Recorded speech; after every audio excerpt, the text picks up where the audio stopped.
I guess it's a little bit of everything. It's a bit of a restart.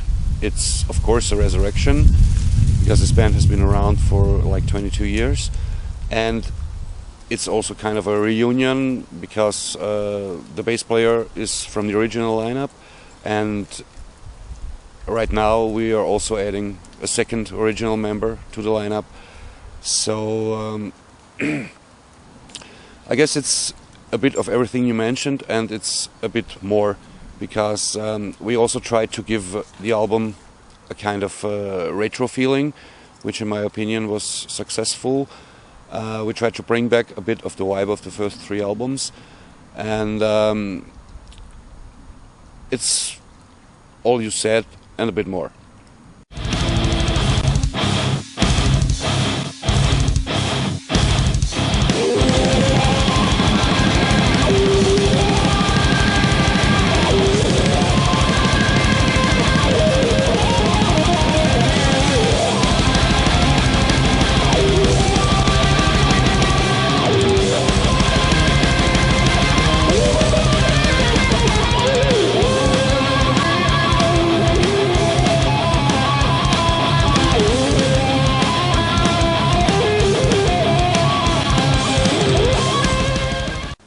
The concept of the album is about a nun in the 17th century living in France. And the interesting thing about the concept from our point of view was that we tried to figure out the psychological things going on in those people, which are the main characters of the album. On the one hand there is Madeleine, and on the other hand there is the priest, Father Goffridi. And we tried to explain or figure out what was going on in their heads during this story. To sum up the story in a short sentence would be the girl was abused by the priest when she was still in her teen years, let's say like beginning from 11 years old, and she tried to escape from him, going into a cluster, which of course on the other hand made it more easy for him to approach her. A few years later she confessed everything to the court, which was the Holy Inquisition, and the priest was burned at the stakes. But of course her troubles didn't stop with that. So everything that was going on afterwards is just her feelings, her thoughts, her approach to the whole thing, and we try to figure this out within our music.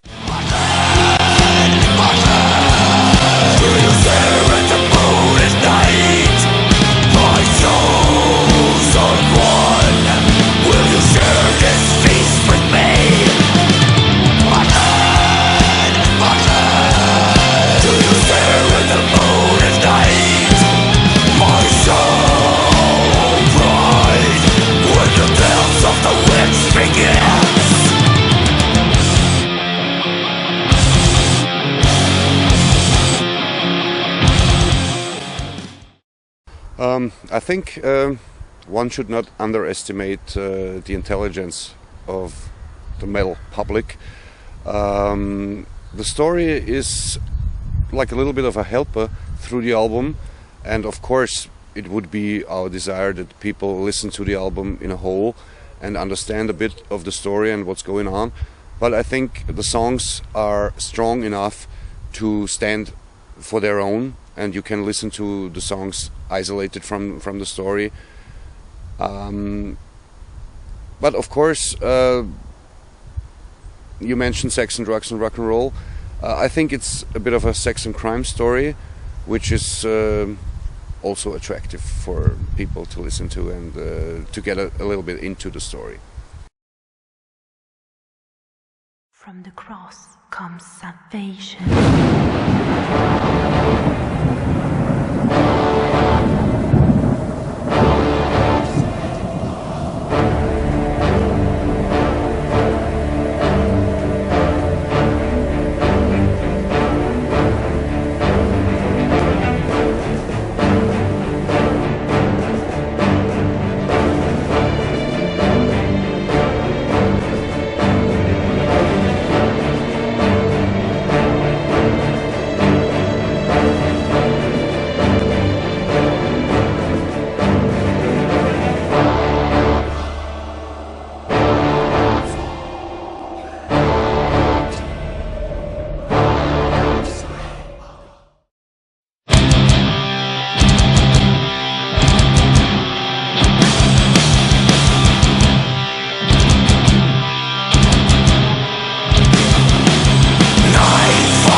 In my opinion, the classical interludes are like a bit of a glue for the whole story.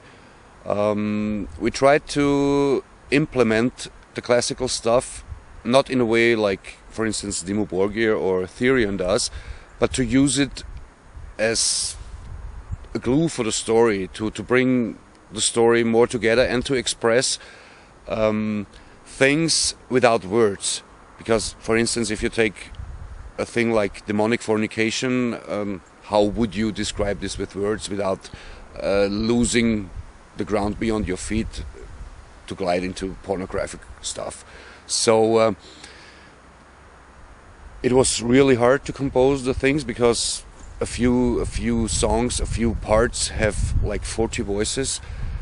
I composed everything on the computer without playing keyboards, just with the mouse, and I hope it does justice to the thing we wanted to do.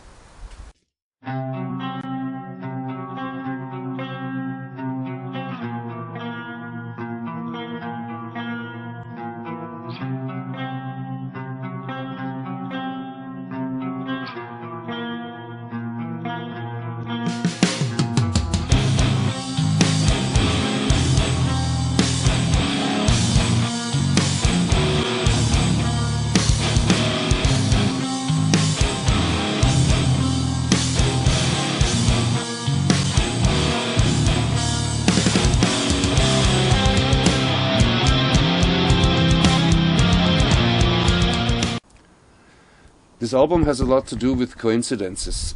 For instance, the graphic designer who did the whole artwork for Inferno is born in Aix-en-Provence, which is the main place where the story takes place. Kevin also helped us to find Yarrow, the third guitar player who does most of the solos on the album. We entered the Shark studio on purpose because we tried to catch a bit of the spirit of the beginning of the 90s when we started to play in Czech Republic, and we know the guys for a long time. We had visit in the studio from Bruno, the bass player of Grabator and now Hypnos, who did some backing vocals on the title track of the album. So everything came together quite natural, which was very important because we didn't want to force anything, but things came together on a regular basis. And a very emotional moment was when Otto Jezek joined us to record some acoustic guitars on Madeleine. This guy played with me in my very first band back in 1984, and it was really a big day for us when we joined together in the studio after 25 years. Sacrificial lessons!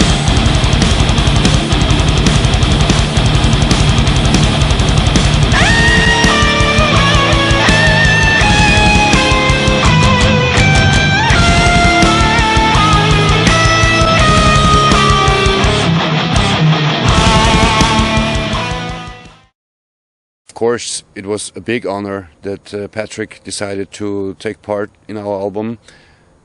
The whole thing came up through a conversation on Facebook because I used to write with him for a few months, and because he has, like myself, Italian roots. And listening to Sacrificial Blessings, I thought the main riff was reminding a bit of Pestilence. And Pestilence being one of the biggest influences for Darkside, I just came up with the idea to ask him if he would like to do a solo on the song, not expecting anything. And to my big surprise, he agreed, and I sent him the song. And only a few days later, he sent me the first version of the solo, and I think it fits perfectly to the song and also to the atmosphere of the song.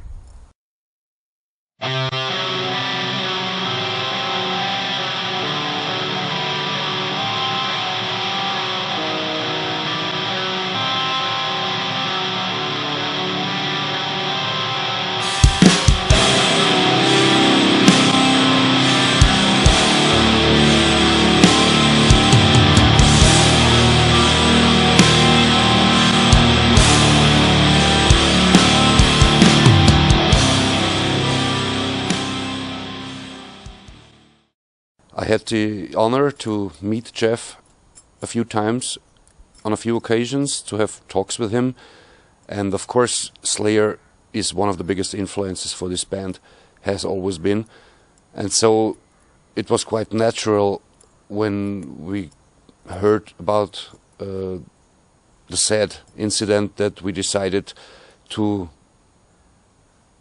give Jeff the honor to honor him with this song. Because when we wrote the song, it was clear from the beginning that it would be a song sounding like Slayer, and we did it on purpose. So everything came together like quite in a tragic circumstances, but I'm happy that we did it, and of course Jeff should be remembered like he was like the best songwriter for Slayer, and he did all the classics.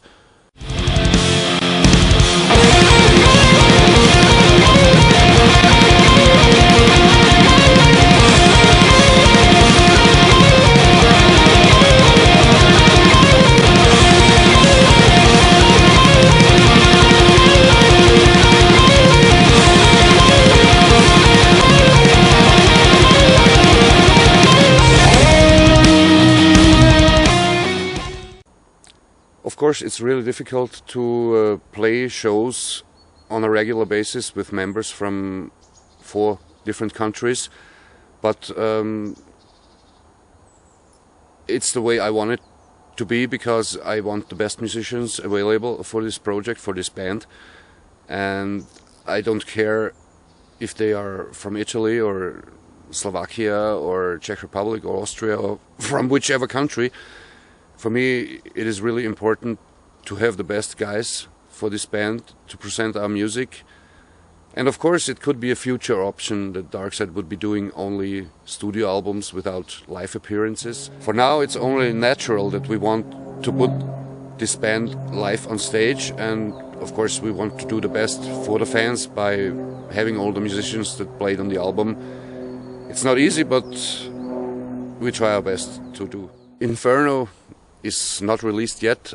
I have a lot of plans for the future for Darkside. I have quite some concepts in my mind, and like ready concepts for albums. One album could be about the story of my hometown of Wiener Neustadt, where I have found out different dark points in the history of this town, which would match also the name of the band.